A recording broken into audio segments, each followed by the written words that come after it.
Hello friends, કેમ છો બધા? સ્વાગત છે તમારું મારી ચેનલ કુકિંગ વિથ ત્રિથીમાં. તો આજે તમે ફોટો જોઈને સમજી જ ગયા હશે વિડીયો જોઈને કે મેં શું બનાવ્યું છે. તો આજે આપણે બનાવીશું બટેટા અને ડુંગળીના ભજીયા મસ્ત એવા. કેમ કે આ રેની સિઝન છે, મીન્સ કે ચોમાસાની સિઝન છે, તો તેમાં આપણે ભજીયા ને એવું પકોડા ને એવું ખાવાનું બહુ મજા આવે છે, નાના અને મોટા બધાને.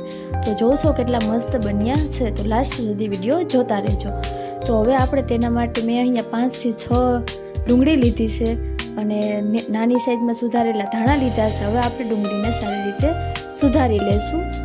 આવી રીતે ડુંગળીને નાની નાની સાઈઝમાં સુધારવાની, એટલે મીન્સ કે પતલી લેયરમાં સુધારવાની છે, એકદમ જાડી સુધારવાની નથી. આ મુજબ આપણે ડુંગળી સુધારી લેશું. ડુંગળી ને બટેટા બેના મિક્સમાં કરવા હોય તો આપણે એમ પણ કરી શકીએ, પણ મેં અહીંયા ડુંગળીના અને બટેટાના બંનેના અલગ અલગ કર્યા છે. આ મુજબ ડુંગળી બધી સુધારી લેવાની. તમારે જેટલા લોકો માટે બનાવવાની હોય એટલી તમારે ડુંગળી લેવાની રહેશે અને એટલા તમારે બટેટા લેવાના રહેશે. અને મારા વિડીયોને લાઈક, શેર અને સબસ્ક્રાઈબ કરવાનું ભૂલશો નહીં. આ મુજબ ડુંગળી સુધારી લેવાની છે આપણે. તમે આવી રીતે જે મરચાં આવે, અમુકને મરચાંના ભજીયા ભાવતા હોય તો તમે એના પણ બનાવી શકો છો. આપણી ડુંગળી આ મુજબ બધી ડુંગળી સુધારી લેવાની.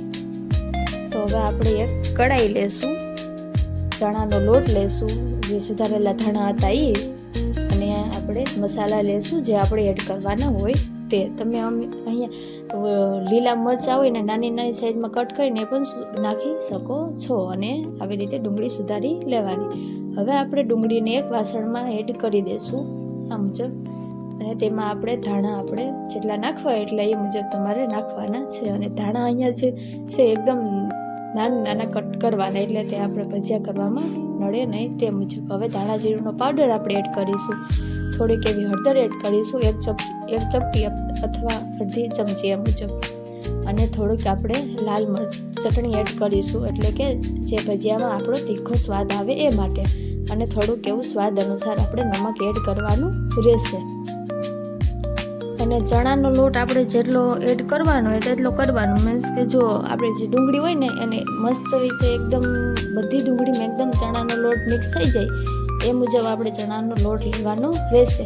અને તમારે મિક્સ કરતું જવાનું. જો તમને એવું લાગે કે ડુંગળીમાં સારી રીતે ચણાનો લોટ મિક્સ નથી થતો તો તમારે વધારે ચણાનો લોટ એડ કરી દેવાનો રહેશે. તો અહીંયા મેં ડુંગળી હવે તેને સારી રીતે એકદમ મિક્સ કરી લેવાનું. મેં અહીંયા 5 થી 6 ચમચી લીધી છે ચણાનું બેસન. જો તમને એવું લાગે તો પછી વધારે આ મુજબ એડ કરતું રહેવાનું. અને તેમાં આપણે થોડુંક એવું પાણી એડ કરી અને ત્યારબાદ તેનું આપણે મસ્ત એવું સ્ટફિંગ તૈયાર કરવાનું છે ભજીયા માટે. આ મુજબ મેં પાછી 5 ચમચી જેટલું એડ કર્યો છે ચણાનો લોટ. હવે આપણે તેને સારી રીતે આવી રીતે મિક્સ કરી લેવાનું. એકદમ મિક્સ થઈ જાય ને પછી તમારે તેમાં છે એ પાણી થોડુંક એડ કરવાનું. એકદમ ડુંગળી એકદમ મસ્ત ઢીલી થઈ જાય ને એ મુજબ આપણે કરવાનું છે. એકદમ મીન્સ કે કોરું નહીં રાખવું, જે લોટ હોય ને કોરો નહીં રહેવા દેવાનું. જો આ મુજબ તૈયાર કરવાનું રહેશે. હવે આપણે એક કઢાઈ લેશું અને તેમાં આપણે તેલ ગરમ કરવા રાખી દઈશું. તો જો મેં અહીંયા એટલું તેલ લીધું છે, તમારે પણ એ મુજબ આપણું જે ભજીયા બનાવીએ ભજીયા એક તેલમાં ડૂબી જાય એ મુજબ આપણે તેલ લેવાનું રહેશે. હવે ગેસને ઓન કરીને તેની ઉપર આપણે તેલ ગરમ કરવા રાખી દઈશું અને ગેસની ફ્લેમ હાઈ રાખવાની. હવે આપણે ફરી એક બીજું વાસણ લેશું અને હવે આપણે જે બટેટાના ભજીયા કરવાના છે તેની તૈયારી કરી લેશું. તો આ મુજબ તમારે જેટલા બનાવવાનો એટલા તમારે જે ચણાનો લોટ હોય એટલો લેવાનો.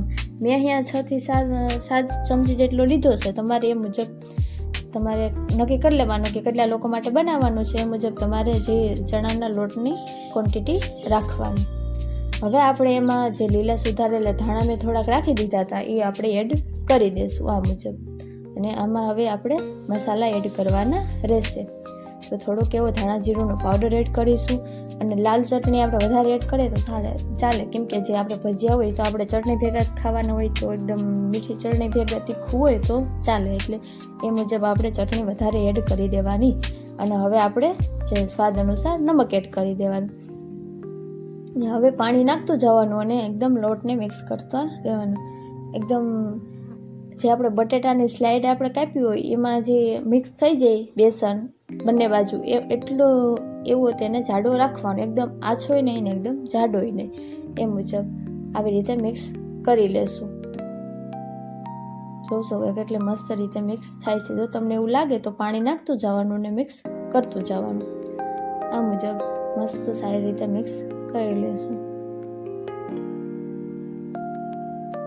એકદમ હલાવતું રહેવાનું એટલે તે સારી રીતે મિક્સ થઈ જશે. હવે થોડુંક એમાં બેકિંગ સોડા, જે આપણે ખાવાના સોડા હોય તે એડ કરી દેશું. ત્યારબાદ તેને ફરી એ મિક્સ કરી લેશું. આનાથી જે બેકિંગ સોડાથી છે આપણા ભજીયા એકદમ મસ્ત ફૂલશે. તો આપણો લોટ પણ તૈયાર થઈ ગયો છે. હવે મેં અહીંયા 3 થી 4 જેટલા બટેટા લેવાના, જેટલા તમારે બનાવવાનો એટલા. આવી રીતે તેની છાલ ઉતારી અને બટેટાને આવી રીતે કટ પાડી લેવાનો. આવી રીતે તેને કટ કરી લેવાની. એકદમ જાડી એકદમ નહીં ને એકદમ પતલી સ્લાઇડ નહીં, એવી રીતે આપણે જે મીડિયમ સાઇઝમાં છે આપણે જેમ વેફર હોય ને એ મુજબ આપણે જે બટેટાને કટ કરવાના રહેશે. આ મુજબ બટેટાને કટ કરી લેશું. તમારે જેટલા લોકો માટે બનાવાય ને એ મુજબ તમારે બટેટા રાખવાના. આ મુજબ જોજો આવી રીતે સ્લાઇડ કટ કરી લેવાની. હવે આપણે તેલ ચેક કરી લેશું. જોજો કે જે આપણે બટેટાનું ભજીયું નાખ્યું છે તો એકદમ તરીને ઉપર આવી ગયું, એટલે કે જે આપણું તેલ એકદમ મસ્ત ગરમ થઈ ગયું છે. તો હવે એ મુજબ આપણે જોશું કે આ મુજબ બટેટા હોય તેને બંને બાજુ જે ચણાના લોટમાં મિક્સ કરી અને તેને તેલમાં એડ કરતું જવાનું. એકદમ મસ્ત રીતે એકવારમાં જેટલા સમય એટલા એડ કરી દેવાના.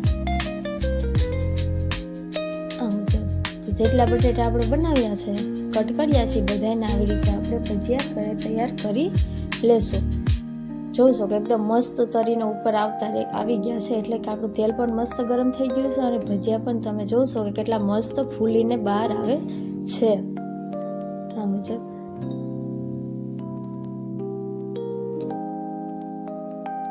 તમે ડુંગળીને ભજીયા બેને મિક્સ કરવા હોય, ડુંગળીના ભજીયા અને બટાટાના ભજીયા બે ભજીયા મિક્સ કરવા હોય તો જે આપણે અલગથી ડુંગળીનું કર્યું છે ચૂરણ એ મુજબ તેમાં આપણે ઝીણી સાઈઝના બટેટા સુધારીને એડ કરી દેવાના. એટલે તેને એકદમ મિક્સ કરીને એમ પણ આપણે જે બટેટા ને ડુંગળીના ભજીયા એકદમ મિક્સ કરીને તૈયાર પણ થાય છે. તો જોશો કે આ બંને બાજુ એકદમ ફેરવી લેવાના, એટલે જે આપણે બટેટા હોય કાચા ન રહે અને જે લોટ હોય એ પણ કાચો ના રહે. તો જોશો કે કેટલા મસ્ત એવા ભજીયા મસ્ત ફૂલીને તૈયાર થઈ ગયા છે.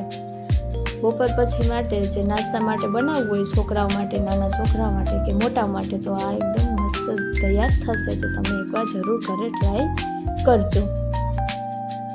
આ મુજબ તેને મિક્સ કરતું જવાનું અને એકદમ રીતે હલાવતું જવાનું અને તરતું જવાનું. તો હવે આપણે જે ડુંગળીના ભજીયા તૈયાર કર્યા છે એ બનાવવાના રહેશે. આ મુજબ આપણે ડુંગળી લેશું.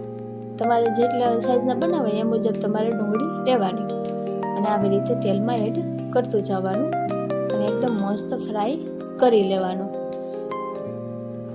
આ મુજબ એકવારમાં જેટલા સમય એટલા એડ નાખી દેવાના રહેશે. આ મુજબ મસ્ત એવા ભજીયા, અને આની સાથે તમે તૈયાર આવે ચટણી એ પણ લઈ શકો. અને ઘરે જો તમારે ખજૂર અને આંબલીની ચટણી બનાવવી હોય તો તમે એ પણ બનાવી શકો અને એકદમ મસ્ત સ્વાદ આવશે. આ મુજબ જે ભજીયા છે એક બાજુ પાકી જાય તો બીજી બાજુ તેને ઉલટાવી લેવાના, એટલે કે પલટાવી લેવાના, એટલે તે બાજુ પણ મસ્ત પાકી જાય. તો જોશો કે આપણા ભજીયા એકદમ મસ્ત તૈયાર થઈ ગયા છે. તો હવે આપણે તેને બહાર કાઢી લેશું. આ મુજબ ધીમે ધીમે કાઢવાના, તેલ ઉડે નહીં તેનું ધ્યાન રાખવાનું. તો હવે આપણે ભજીયાને સારી રીતે કાઢી લેશું. આવી રીતે કાઢવામાં છે ને ભજીયા બહાર પડી જાય. આવી રીતે મસ્ત ફ્રાય કરી લેવાના. જોશો કે આપણા ભજીયા